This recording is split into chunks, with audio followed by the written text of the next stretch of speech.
সুপ্রিয় দর্শক, আসসালামু আলাইকুম। আমি জেসমিন বলছি খুলনা থেকে। আপনারা দেখছেন Jesmin cafe and blogs. Jesmin cafe and ব্লগসে আজকে নতুন রেসিপি দেখার আমন্ত্রণ জানিয়ে নতুন ভিডিও শুরু করছি। আজকে আমি রান্না করে দেখাবো ডিম পাড়া মুরগি অর্থাৎ লেয়ার মুরগির একদম সহজ নিয়মে একটি রেসিপি। অনেক সময় আমাদের কিন্তু রান্না করতে ইচ্ছা করে না, ভালো লাগে না, তবুও কিন্তু রান্না করতে হয়। তো সেই সময় যদি আমরা খুব সহজভাবে রেসিপিটি করে নিতে পারি তাহলে কিন্তু মন্দ হয় না। দেখে নিন কিভাবে আমি এই রেসিপিটি করলাম। প্রথমে একটা কড়াই নিয়েছি, এখানে দিয়ে দিয়েছি হাফ কাপ সাদা তেল।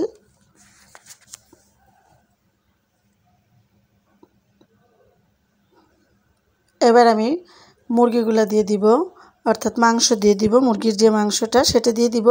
এখানে বড় সাইজের একটা লেয়ার মুরগির অর্ধেক মুরগিটা আমি রান্না করছি, অর্ধেক মাংসটা। তো এখানে ধুয়ে কেটে পরিষ্কার করে নিয়েছি, দিয়ে দিলাম। এখন দিব কিছু গরম মশলা, হাফ টিস্পুন আস্ত জিরা, 5-7টা গোলমরিচ, 5-7টা লং, 3-4টা সাদা এলাচ, 1 টুকরা দালচিনি আর 1 টুকরা তেজপাতা। এখন দিয়ে দিচ্ছি বড় সাইজের 4টা পেঁয়াজ। আর এই পেঁয়াজগুলো কিন্তু আমি মোটা মোটা করে কেটে নিয়েছি।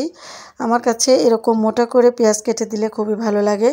তো আমি মোটা মোটা করে পেঁয়াজগুলো কেটে নিয়েছি। দিয়ে দিলাম 5-6টা লাল কাঁচামরিচ আর কাঁচামরিচ, সবুজ কাঁচামরিচ মাঝখান থেকে কেটে দিয়েছি। আর দিয়ে দিয়েছি 1 চা চামচ আদা বাটা, 1 চা চামচ রসুন বাটা। এখানে এখন দিয়ে দিচ্ছি স্বাদ অনুযায়ী লবণ, 1 চা চামচ দিলাম ধনিয়া গুঁড়া, 1 চা চামচ দিলাম জিরার গুঁড়া, আর 1 চা চামচ উঁচু করে দিলাম লাল ঝালের গুঁড়া, আর হাফ টিস্পুন থেকে একটু বেশি দিলাম হলুদ গুঁড়া। এখন চুলায় দিয়ে দিলাম সরাসরি। আর এখন আমি চুলাতে এটাকে ভালো করে কষিয়ে নিব, আর স্প্যাচুলা দিয়ে আমি মাখাবো। তো আমি প্রথমেই বলেছি খুব শর্ট করে এটা রান্না করব। যখন রান্না করতে ভালো না লাগে তখন কিন্তু আমরা এভাবে রান্না করে রাখতে পারি বা এভাবে রান্না করে খাওয়াতে পারি। আপনি যদি আমার চ্যানেলে নতুন হয়ে থাকেন, আমার চ্যানেলটি সাবস্ক্রাইব করার অনুরোধ রইল। পাশে থাকা বেল আইকনটি ক্লিক করে দিবেন, তাতে করে আমি যখনই ভিডিও দিব আপনি সবার আগে নোটিফিকেশন পেয়ে যাবেন। আমি এভাবে কিছু সময় কষিয়ে নিব। আমি এখানে 5 মিনিট মতো শুধু এই তেলের উপরে কষিয়ে নিচ্ছি মুরগিটা। আর আমি কিন্তু প্রথমে পানি দিব না, আমার মুরগি থেকে যে পানিটা বের হবে সেটা দিয়েই আমি রান্না করব। পরবর্তীতে আমি ঝোলের পানি দিব। আর আপনারা হয়তো লক্ষ্য করেছেন ডিম পাড়া মুরগির আমি ডিমগুলোও দিয়ে দিয়েছি। তো ডিমগুলোও কিন্তু ভালো লাগে, ডিমগুলো ফেলে দিবেন না, রান্না করে নেবেন একসাথেই। তো 5 মিনিট পরে আমি কষানো হয়ে গেল। এখন আমি ঢাকনা দিয়ে আরও কিছু সময় অপেক্ষা করছি। তো আমি কিন্তু ওই পানিতেই মুরগিটা কষিয়ে নিয়েছি আরও 5 মিনিট। এভাবে একদম তেল উঠে গিয়েছে, দেখতেই পাচ্ছেন। আপনি যত ভালো করে তরকারিটা কষাবেন আপনার তরকারির স্বাদটাও কিন্তু তত ভালো হয়ে আসবে। আর এই মুরগিগুলো কিন্তু একটু বেশি সময় ধরে কষাতে হবে। এখন আমি পানি দিয়ে দিচ্ছি। আমি এই পানিতে মাংসটা কষিয়ে নিব, অর্থাৎ একদম 80% সিদ্ধ করে নিব এই পানি দিয়ে।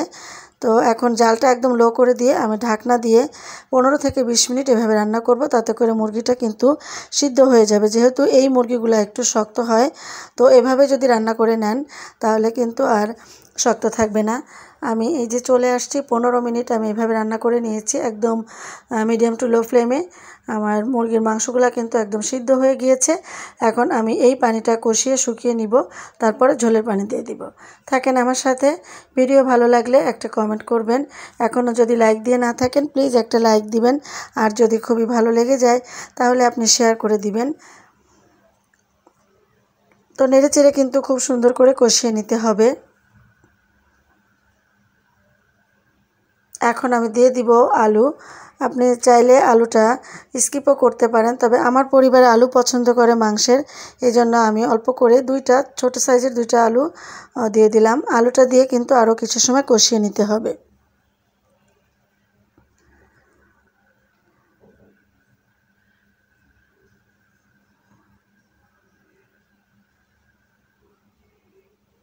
এখন কিন্তু চুলার জালটা আমি মিডিয়ামে রেখেছি। এই পর্যায়ে আমি দিয়ে দিচ্ছি কিছু আস্ত রসুন কোয়া। এগুলো বড় সাইজের যে রসুনগুলো আছে সেখান থেকে আমি 7-8টা রসুন কোয়া দিয়ে দিয়েছি। আর এই রসুন কোয়াগুলো যখন মুখে পড়বে রান্নার পরে তখন কিন্তু অনেক সুস্বাদু লাগে, অনেক টেস্টি লাগে। তো আমি রসুন কোয়াগুলো কষানোর পরেই দিলাম যাতে গলে না যায়। আপনারাও কিন্তু দিয়ে করে খেতে পারেন। এক্ষেত্রে আপনারা আস্তে আস্তে রসুনও দিতে পারেন। আমি রসুনগুলো বড় ছিল এই জন্য কোয়াগুলো খুলে খুলে দিয়েছি। আমি আবারও ভালো করে কষিয়ে নিচ্ছি।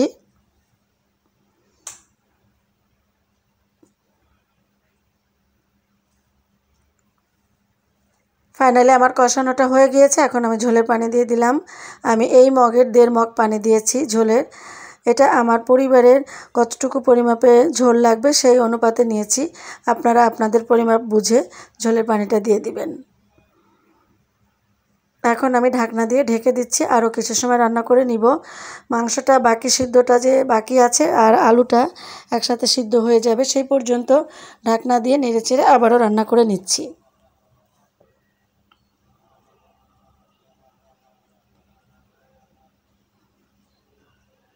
এই পর্যায়ে আমি বাড়তি তেজপাতাগুলো ফেলে দিচ্ছি। এগুলোর আর দরকার নাই, শুধু শুধু আমি ফেলে দিচ্ছি।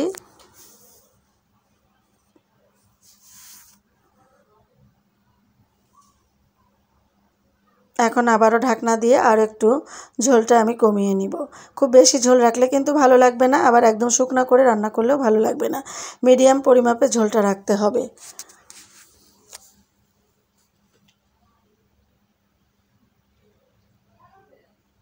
প্রায় হয়ে গিয়েছে, আমি আর একটু সামান্য কমিয়ে নিয়ে পরিবেশন করে দেখাবো।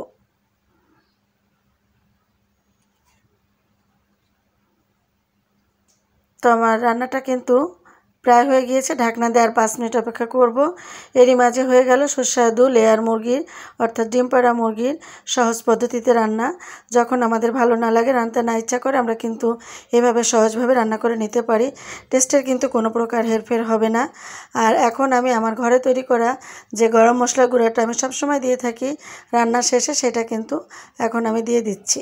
আর এটা দিয়ে কিন্তু আমি ঢেকে রেখে দিব। আপনাদের দেখানোর জন্য আমি ঢাকনাটা দিচ্ছি না। সাথেই থাকবেন। আজ বিদায় নিচ্ছি। আল্লাহ হাফেজ।